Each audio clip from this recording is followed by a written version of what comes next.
Magical manifest ಚಾನಲ್ಗೆ ಸ್ವಾಗತ. Welcome to my channel magical manifest. ಎಲ್ಲದಕ್ಕೂ ಸರಿಯಾದ ಸಮಯ ಬೇಕು.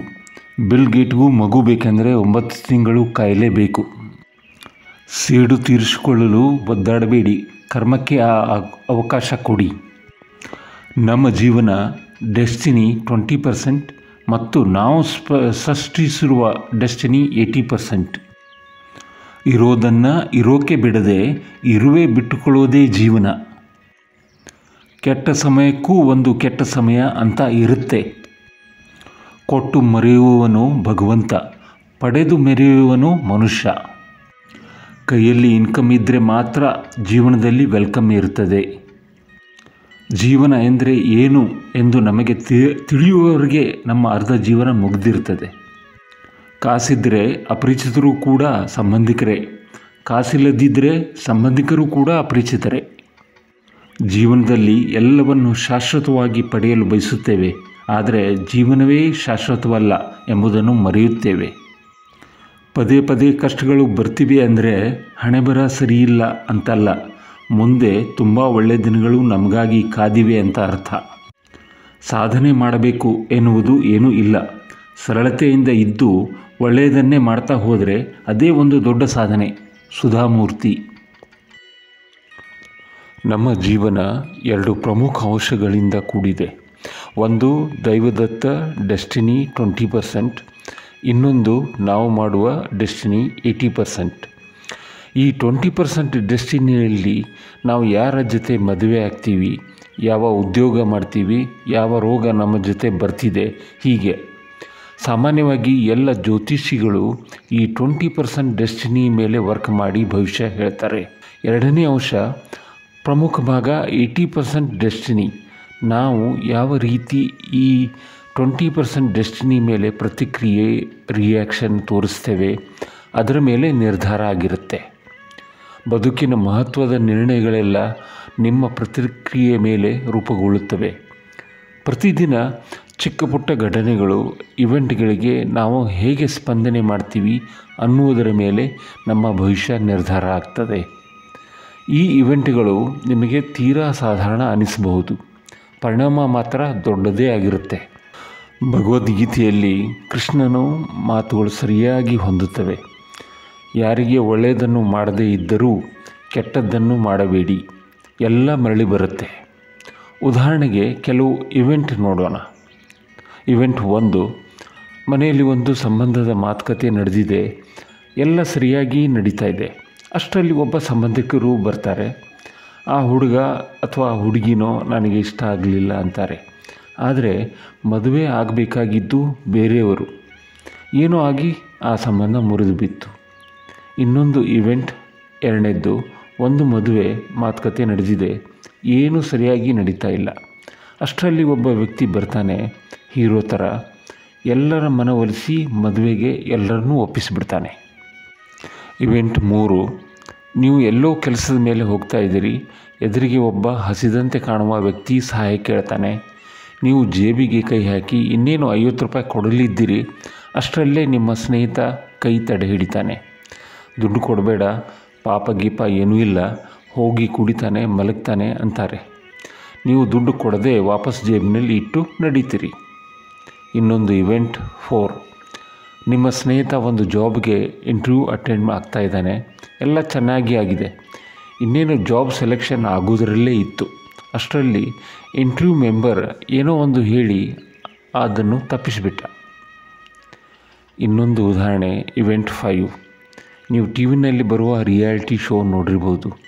ಇನ್ನೇನು ಜಡ್ಜ್ ಅವಾರ್ಡ್ ಡಿಸೈಡ್ ಮಾಡೋಷ್ಟರಲ್ಲಿ ಇನ್ನೊಬ್ಬ ಜಡ್ಜ್ ಇವರ ಪರ್ಫಾರ್ಮೆನ್ಸ್ ಅಷ್ಟೇನು ಹಿಡಿಸಲಿಲ್ಲ ಅಂತಾನೆ. ಮೇಲೆ ಹೇಳಿದ ಎಲ್ಲ ಸಂದರ್ಭಗಳಲ್ಲಿ ಸಿಗುವ ಅವಕಾಶಗಳನ್ನು ತಡೆ ಹಿಡಿದ ಆ ಕೈ ಅಥವಾ ಆ ವ್ಯಕ್ತಿ ಯಾರು? ಆ ಎಲ್ಲ ವ್ಯಕ್ತಿಗಳು ಕೇವಲ ನಿಮಿತ್ತ ಮಾತ್ರ, ಕಾರಣ ಮಾತ್ರ. ನಾವೇ ಮಾಡುವ ಕರ್ಮಗಳಿಂದ ಕೆಲವರು ಸುಖ ಕೊಡ್ತಾರೆ, ಇನ್ನು ಕೆಲವರು ದುಃಖ ಕೊಡ್ತಾರೆ.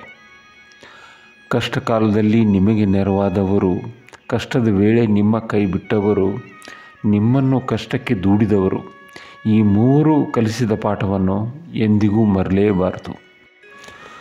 ಇರೋದನ್ನು ಇರೋಕ್ಕೆ ಬಿಡದೆ ಇರುವೆ ಬಿಟ್ಕೊಳ್ಳೋದೇ ಜೀವನ.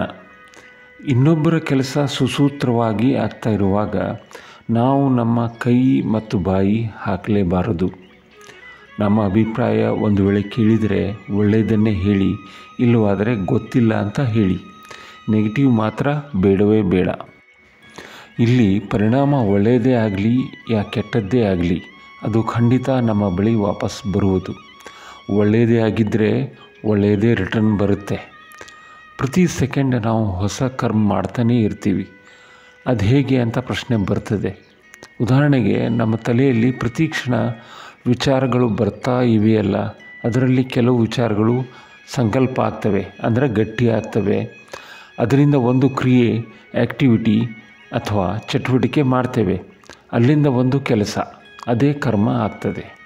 ಇದರ ಪರಿಣಾಮ ಹೇಗೆ ಇರಬಹುದು ಮುಂದೆ ನೋಡೋಣ. ಉದಾಹರಣೆಗೆ, ಒಬ್ಬ ವ್ಯಕ್ತಿ ಒಬ್ಬನಿಗೆ ಭಿಕ್ಷೆ ಅಥವಾ ದಾನ ನೀಡ್ತಿದ್ದಾನೆ. ಅದನ್ನು ನೀವು ತಡೆಯಬೇಡಿ. ನೀವೇನು ಕೊಡ್ತಾ ಇಲ್ಲ. ಅವನಿಗೆ ಕೊಡಲು ಮನಸ್ಸಿತ್ತು, ಇವನಿಗೆ ಸ್ವೀಕರಿಸಲು ಮನಸ್ಸಿತ್ತು. ನಾವು ನಮ್ಮನ್ನು ಬುದ್ಧಿವಂತರೆಂದು ಅಂದ್ಕೊಳ್ತೀವಿ. ನಾವು ಕೊಡದಿದ್ದರೂ ಪರವಾಗಿಲ್ಲ, ತಡೆಯಲು ನೋಡ್ತೀವಿ. ಎಲ್ಲರೂ ಭಿಕ್ಷೆಯ ದಾನ ಹಾಕಲು ರೆಡಿಯಾಗಿ ಕೂತಿರುವುದಿಲ್ಲ. ಅವರವರ ಮನಸ್ಥಿತಿ ತಕ್ಕಂತೆ ಅವರು ನಿರ್ಧಾರ ಮಾಡ್ತಾರೆ. ಒಂದು ಸಲ ಮಧ್ಯಾಹ್ನ ಉರಿ ಬಿಸಿಲಲ್ಲಿ ಒಂದು ಹೆಂಗಸು ಮಗುವನ್ನು ಎತ್ತಿಕೊಂಡು ಅಳುತ್ತಾ ಬರುವುದನ್ನು ನೋಡಿದೆ. ನಾನು ಏನು ಅಂತ ವಿಚಾರಿಸುವಷ್ಟರಲ್ಲಿ ಹಾಗೇ ಹೊರಟು ಹೋದಳು. ನಾನು ಏನಾದರೂ ಸಹಾಯ ಮಾಡಬಲ್ಲೆ ಎಂಬ ವಿಶ್ವಾಸ ಇದ್ದರೂ ಏನು ಮಾಡಲು ಆಗಲಿಲ್ಲ. ಅದಕ್ಕೂ ಭಾಗ್ಯ ಬೇಕು. ನಿಮ್ಮೆದುರು ಒಂದು ಒಳ್ಳೆಯ ಕೆಲಸ ಆಗ್ತಾ ಇದೆ, ಅದನ್ನು ನೋಡಿ ಆರಾಮಾಗಿ ಕೂಡಿ. ನೀವು ಏನೋ ಮಾಡೋಕ್ಕೂ ಹೋಗಿ ಅಲ್ಲಿ ಒಂದು ಕರ್ಮ ಆಗಿಬಿಡ್ತದೆ, ಕೆಲಸ ತೆರೆದು ಬಿಡ್ತೀರಿ. ಪ್ರತಿಯೊಂದು ಸಹ ಕರ್ಮದ ರೂಪದಲ್ಲೇ ಬರುತ್ತೆ. ನಾವು ಆಡುವ ಪ್ರತಿ ಮಾತು ಗಮನವಿಟ್ಟು ಮಾತಾಡಿದರೆ ಉತ್ತಮ. ಒಳ್ಳೆಯ ಪುಸ್ತಕ ಓದುವುದು ಒಂದು ಒಳ್ಳೆಯ ಕರ್ಮ. ಇದರ ಫಲ ಸಿಕ್ಕೇ ಸಿಗುವುದು. ನಾನು ಹೊರಗೆ ಹೋದಾಗ ಹೊಸ ವಿಷಯ ಕಲಿತಾ ಇರ್ತೇನೆ. ಒಂದು ಮ್ಯಾರೇಜಿಗೆ ಹೋಗಿದ್ದೆ. ಅಲ್ಲಿ ಸರ್ವ್ ಮಾಡ್ತಿರೋ ಹುಡುಗರನ್ನು ನೋಡಿದೆ. ನಿಮಗೆ ಗೊತ್ತಲ್ಲ, ಜನ ಯಾವ ಥರ ಬಿಹೇವ್ ಮಾಡ್ತಾರೆ. ನಾನು ಅವರಲ್ಲಿ ಒಂದಿಬ್ಬರನ್ನು ನಕ್ಕು ಮಾತಾಡಿಸಿ ಅವರ ಹೆಸರು, ಊರು ವಿಚಾರಿಸಿದೆ. ನೀವು ನಿಮ್ಮ ವೈಬ್ರೇಷನ್ ಫ್ರೀಕ್ವೆನ್ಸಿ ಎಲ್ಲರಿಂದನೂ ತೆಗೆದುಕೊಳ್ಳಬಹುದು. ನಮ್ಮ ಬಳಿ ಹಣಕ್ಕಿಂತ ದುಬಾರಿಯಾದ ವಸ್ತು, ಅದೇ ಮುಗುಳ್ನಗೆ ಇದೆ. ಅದು ನಿಮ್ಮ ಎಲ್ಲ ಕೆಲಸಗಳನ್ನು ಸುಲಭವಾಗಿ ಮಾಡಿಬಿಡ್ತದೆ. ಬಳಸಿದಂತೆಲ್ಲ ಬೆಳೆಯುವ ಅಕ್ಷಯ ಪಾತ್ರೆ ನಗು. ನಂತರ ಊಟದ ಸಮಯದಲ್ಲಿ ಆ ಸರ್ವಿಂಗ್ ಹುಡುಗರು ನಾನು ಇದ್ದಲ್ಲೇ ಬಂದು ಉಪಚಾರ ಆತಿಥ್ಯ ನೀಡಿದರು. ಇದಕ್ಕೆ ಬೆಲೆ ಕಟ್ಟಲು ಆಗಲ್ಲ. ನೀವು ಒಂದು ಸಲ ನಿಧಾನವಾಗಿ ನಿಂತು ಸುತ್ತಲೂ ನೋಡಿ. ಅಲ್ಲಿ ಒಬ್ಬ ವ್ಯಕ್ತಿ ನಿಮಗೆ ತೊಂದರೆ ಕೊಡುವನೂ ಇರ್ತಾನೆ, ಇನ್ನೊಬ್ಬ ಖುಷಿ ಕೊಡುವನೂ ಇರ್ತಾನೆ. ಇವರೆಲ್ಲ ನೀವು ಮಾಡಿದ ಕರ್ಮಗಳಿಂದಾನೇ ಇರ್ತಾರೆ. ಕೆಟ್ಟ ಸಮಯ ನಡೆಯುತ್ತಾ ಇದೆ ಎಂದು ಚಿಂತೆ ಮಾಡುವುದು ಬೇಡ. ಯಾಕಂದರೆ ಕೆಟ್ಟ ಸಮಯಕ್ಕೂ ಒಂದು ಕೆಟ್ಟ ಸಮಯ ಅಂತ ಇರುತ್ತೆ. ದೇವರ ಪ್ಲ್ಯಾನ್ ನಾವು ಮಾಡುವ ಪ್ಲ್ಯಾನ್ಗಿಂತ ಒಳ್ಳೆಯದೇ ಆಗಿರ್ತದೆ. ಕೊಟ್ಟು ಮರೆಯುವವನು ಭಗವಂತ, ಪಡೆದು ಮೆರೆಯುವವನು ಮನುಷ್ಯ. ನನ್ನ ಚಾನಲ್ಗೆ ಸಬ್ಸ್ಕ್ರೈಬ್ ಮಾಡಿದ್ರಿ ತಾನೇ?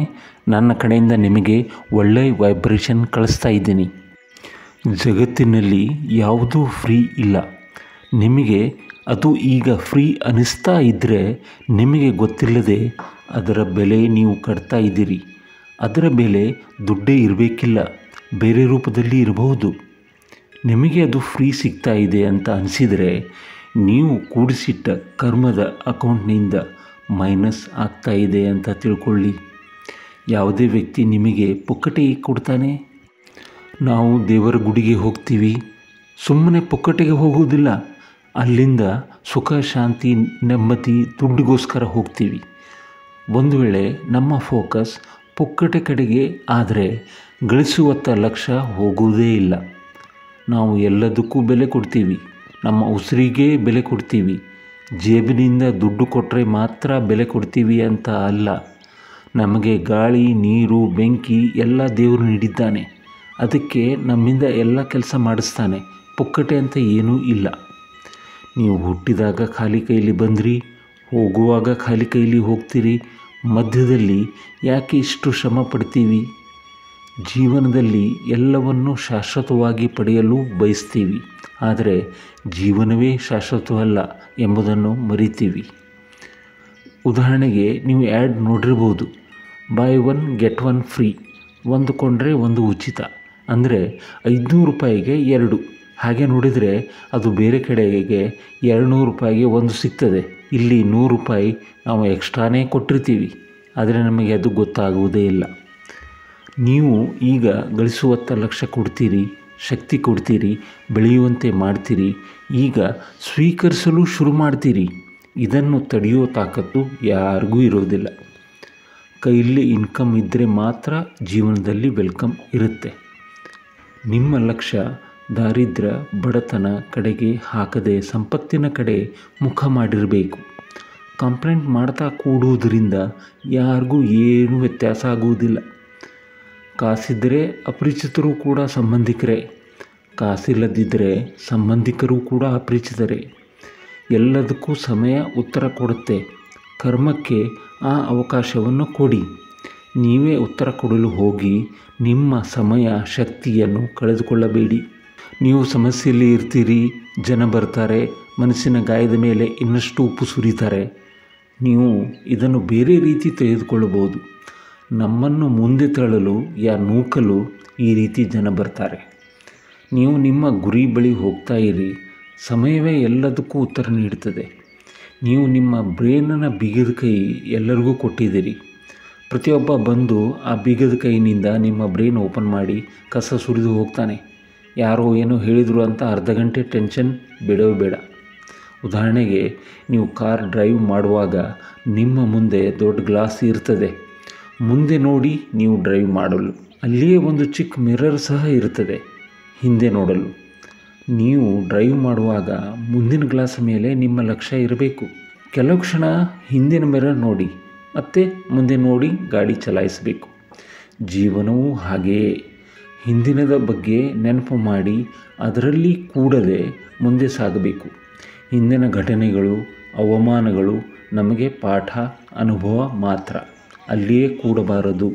ನಾವು ದೇವರಲ್ಲಿ ಅಥವಾ ಈ ಬ್ರಹ್ಮಾಂಡದ ಬಳಿ ಕೇಳಿ ಬೇಡಿ ತೆಗೆದುಕೊಳ್ಳುವ ತಪ್ಪನ್ನು ಮಾಡಲೇಬಾರದು.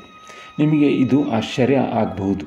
ಏಕೆಂದರೆ ನಾವು ಮನುಷ್ಯರು ಕೇಳುವಾಗ ಬೇಡುವಾಗ ಯಾವಾಗಲೂ ಕಡಿಮೆನೇ ಕೇಳ್ತೀವಿ. ಒಂದು ವೇಳೆ ನನಗೆ 1 ಲಕ್ಷ ಸಂಬಳದ ಜಾಬ್ ಕೇಳಿದರೆ ಅದು ಸಿಕ್ಬಿಟ್ರೆ ನನಗೆ ಅದು ತುಂಬ ಲಾಸ್. ಅದಕ್ಕೆ ಬದಲಾಗಿ ದೇವರಿಗೆ ಹೀಗೆ ಹೇಳ್ತಾನೆ, ನನ್ನ ಮನಸ್ಸಿನಲ್ಲಿದ್ದದ್ದು ನಿನಗೆಲ್ಲ ಗೊತ್ತು, ನೀನೇ ಸರಿಯಾಗಿ ಲೆಕ್ಕ ಹಾಕಿ ಕೊಟ್ಟುಬಿಡು ತಂದೆ ಅಂತ ಅವನ ಮೇಲೆ ಹಾಕಿಬಿಡ್ತಾನೆ. ದೇವರು ಕೊಟ್ಟಾಗ ಅದು ನಾವು ಲೆಕ್ಕ ಹಾಕಿದ್ದಕ್ಕಿಂತ ಜಾಸ್ತಿಯೇ ಇರುತ್ತೆ, ಇದು ಗ್ಯಾರಂಟಿ. ಅದಕ್ಕೆ ಕೇಳುವ ಬಿಡುವ ಪ್ರಮೇಯವೇ ಬೇಡ. ನಮ್ಮ ಭಾವನೆ ಫೀಲಿಂಗ್ಸ್ಗಳನ್ನೇ ದೊಡ್ಡ ಮೊತ್ತಕ್ಕೆ ಹೊಂದಿಸಿಕೊಂಡ್ರೆ ಆಯಿತು. ಏಕೆಂದರೆ ದೇವರಿಗೆ ನಾವು ಆಡುವ ಭಾಷೆ ಅರ್ಥ ಆಗಲ್ಲ. ಇಂಗ್ಲೀಷ್, ಕನ್ನಡ, ಹಿಂದಿ, ತಮಿಳು, ತೆಲುಗು ಯಾವುದೂ ಅರ್ಥ ಆಗಲ್ಲ. ಕೇವಲ ಭಾವನೆ, ಫೀಲಿಂಗ್ಸ್, ನಂಬಿಕೆ ಮತ್ತು ಕರ್ಮ ಇಷ್ಟೇ ಅರ್ಥ ಆಗೋದು. ಹಾಗಾದರೆ ನಮ್ಮ ಭಾವನೆಗಳು ಸರಿಯಾದ ರೀತಿಯಲ್ಲಿ ಇದೆಯಾ? ಒಂದು ಉದಾಹರಣೆ, ನನಗೆ ಸಂಬಂಧಿಕರ ಒಂದು ಫೋನ್ ಬರುತ್ತೆ. ನಮ್ಮ ಅಂಕಲ್ ಒಬ್ಬರು 35 ಲಕ್ಷ ರೂಪಾಯಿ ಕಾರ್ ಉಗಾದಿ ಹಬ್ಬಕ್ಕೆ ಪರ್ಚೇಸ್ ಮಾಡಿದರು. ನಾನು ತಕ್ಷಣ ಡಿಪ್ರೆಷನ್ಗೆ ಹೋಗಿಬಿಟ್ಟೆ. ಮೇಲೆ ದೇವರು ನೋಡ್ತಿದ್ದಾನೆ, ಇವನಿಗೆ 35 ಲಕ್ಷ ಕಾರಿನಿಂದ ದುಃಖ ಆಗಿದೆ, ನೋವಾಗಿದೆ. ಅದಕ್ಕೆ ಈ ಕಾರ್ ಇವನಿಗೆ ಇಷ್ಟ ಇಲ್ಲ, ಅದಕ್ಕೆ ಇವನಿಗೆ ಕೊಡೋದು ಬೇಡ ಅಂದು ನನ್ನ ಕಡೆ ಆ ಥರ ಕಾರ್ ಬರುವುದೇ ಇಲ್ಲ. ಇನ್ನೊಂದು ಉದಾಹರಣೆ, ಒಂದು ದಿನ ಇನ್ನೊಬ್ಬರಿಂದ ಫೋನ್ ಬರ್ತದೆ. ಬೇರೆ ಅಂಕಲ್ ಮೇಲೆ ಅಟ್ಯಾಕ್ ಆಗಿದ್ದು, ಅವರ ಮನೆ ಮೇಲೆ ಸಹ ಅಟ್ಯಾಕ್ ಆಗಿದೆ, ಇಷ್ಟೊಂದು ನುಕ್ಸಾನ್ ಆಗಿದೆ ಅಂತ ಹೇಳ್ತಾರೆ. ಆವಾಗ ತಕ್ಷಣ ನಾನು ಕೆಳಗಡೆ ಹೋಗಿ ಎಲ್ಲರಿಗೂ ಈ ಸುದ್ದಿ ತಿಳಿಸ್ತೇನೆ. ಬ್ರಹ್ಮಾಂಡಕ್ಕೆ ಇದರಿಂದ ಅರ್ಥ ಆಗಿದ್ದು ಇಷ್ಟು. ಈ ಸಂಗತಿ ಇವನಿಗೆ ಖುಷಿ ತಂದಿದೆ, ಎಲ್ಲರ ಜೊತೆ ಖುಷಿಯಿಂದ ಹಂಚಿಕೊಳ್ತಿದ್ದಾನೆ. ಅದಕ್ಕೆ ಇವನಿಗೆ ಈ ತರಹದ ಘಟನೆಗಳು ಇವನ ಬಳಿ ಬರಲು ಪ್ರಯತ್ನ ಅದು ಮಾಡ್ತದೆ. ನಾವು ಯಾವ ವಿಷಯಕ್ಕೆ ಖುಷಿ ಆಗ್ತೀವಿ, ಬೇಜಾರಾಗ್ತೀವಿ, ಗಮನದಲ್ಲಿ ಇದ್ದರೆ ಒಳ್ಳೆಯದು. ಏಕೆಂದರೆ ಅದನ್ನೇ ನಾವು ಅಟ್ರ್ಯಾಕ್ಟ್ ಮಾಡ್ತೀವಿ. ಯಾವುದೇ ಭಾವನೆ ಚಟ ಬಿಡುವುದು ಕಷ್ಟ, ಆದರೆ ಅವುಗಳನ್ನು ತ್ಯಾಗ ಮಾಡಲೇಬೇಕಾಗುವುದು. ಉದಾಹರಣೆಗೆ, ನಿಮ್ಮ ತಂದೆ ಒಂದು ಐಫೋನ್ ಗಿಫ್ಟ್ ಮಾಡಿ, ಮಗನೇ ನೀನು ಸ್ಮೋಕ್ ಮಾಡ್ತೀಯಾ, ಪಾರ್ಟಿ ಮಾಡ್ತೀಯಾ, ನನಗೆ ತುಂಬ ಖುಷಿಯಾಯಿತು, ಈ ಗಿಫ್ಟ್ ತೆಗೆದುಕೋ ಅಂತ ಕೊಡ್ತಾರೆಯೇ? ಹೀಗೆ ಆಗುತ್ತಾ? ಸಾಧ್ಯವೇ ಇಲ್ಲ. ಒಬ್ಬ ತಂದೆ ಮಗಳಿಗೆ ಒಂದು ಲ್ಯಾಪ್ಟಾಪ್ ಗಿಫ್ಟ್ ಮಾಡ್ತಾನೆ, ಏಕೆಂದರೆ ಅವಳು 10th ಎಕ್ಸಾಮ್ನಲ್ಲಿ ಚೆನ್ನಾಗಿ ಮಾರ್ಕ್ಸ್ ತೆಗೆದಿರ್ತಾಳೆ. ಈ ದೇವರು ಬ್ರಹ್ಮಾಂಡ ಒಬ್ಬ ತಂದೆಯಂತೆ. ಅದು ಸಹ ಏನನ್ನಾದರೂ ಕೊಡಬೇಕಾದ್ರೆ ಕೆಲವು ರೂಲ್ಸ್ ಮಾಡಿರುತ್ತೆ. ನೀವು ಒಳ್ಳೆಯ ವೈಬ್ರೇಷನ್ ಫ್ರೀಕ್ವೆನ್ಸಿಯಲ್ಲಿದ್ದರೆ ಬಯಸಿದ್ದೆಲ್ಲ ಸಿಗ್ತದೆ. ಉದಾಹರಣೆಗೆ, ನಾನು ನನ್ನ ತಮ್ಮನ ಮೇಲೆ ಹೊಟ್ಟೆ ಕಿಚ್ಚು ಜಲಸಿ ಇದ್ದರೆ ನನ್ನ ತಂದೆ ತಾಯಿಗೆ ನೋವಾಗುವುದು ಸಹಜ. ಅವನು ನಿನ್ನ ತಮ್ಮನೇ, ಅವನ ಒಳ್ಳೆಯದನ್ನೇ ಹಾರೈಸು ಅಂತ ಹೇಳ್ತಾರೆ. ಇದೇ ರೀತಿ ನಮ್ಮ ಅಂಕಲ್ ಒಬ್ಬರು 35 ಲಕ್ಷ ರೂಪಾಯಿದ ಕಾರ್ ಪರ್ಚೇಸ್ ಮಾಡಿದಾಗ ನನ್ನ ಫೀಲಿಂಗ್ಸ್ ನೋಡಿ ಎಲ್ಲರ ತಂದೆಯಾದ ಆ ದೇವರಿಗೆ ಸಹ ನೋವಾಗುವುದು ಸಹಜ. ಈ ಜಗತ್ತಿನಲ್ಲಿ ಎಲ್ಲರೂ ಒಬ್ಬರಿಗೆ ಒಬ್ಬರು ಸಂಬಂಧಿಕರೇ. ಭಗವದ್ಗೀತೆ ಮತ್ತು ಲಾ ಆಫ್ ಅಟ್ರಾಕ್ಷನ್ಗಳು ಒಂದಕ್ಕೊಂದು ಹೊಂದಿಕೊಂಡಂತೆಯೇ ಇವೆ. ಕೃಷ್ಣನ ಒಂದೊಂದು ಮಾತುಗಳು ಅರ್ಥಗರ್ಭಿತ. ಇನ್ನಷ್ಟು ವಿಷಯಗಳನ್ನು ಮುಂದಿನ ವಿಡಿಯೋನಲ್ಲಿ ಚರ್ಚಿಸೋಣ. ಕೊನೆಯಲ್ಲಿ ಸುಧಾಮೂರ್ತಿಯವರ ಈ ವಾಕ್ಯ ಬಹು ಸೂಕ್ತವಾಗಿದೆ. ಸಾಧನೆ ಮಾಡಬೇಕು ಎನ್ನುವುದು ಏನೂ ಇಲ್ಲ. ಸರಳತೆಯಿಂದ ಇದ್ದು ಒಳ್ಳೆಯದನ್ನೇ ಮಾಡ್ತಾ ಹೋದರೆ ಅದೇ ಒಂದು ದೊಡ್ಡ ಸಾಧನೆ. ಎಲ್ಲರಿಗೂ ಶುಭವಾಗಲಿ. ಮತ್ತೆ ಸಿಗೋಣ.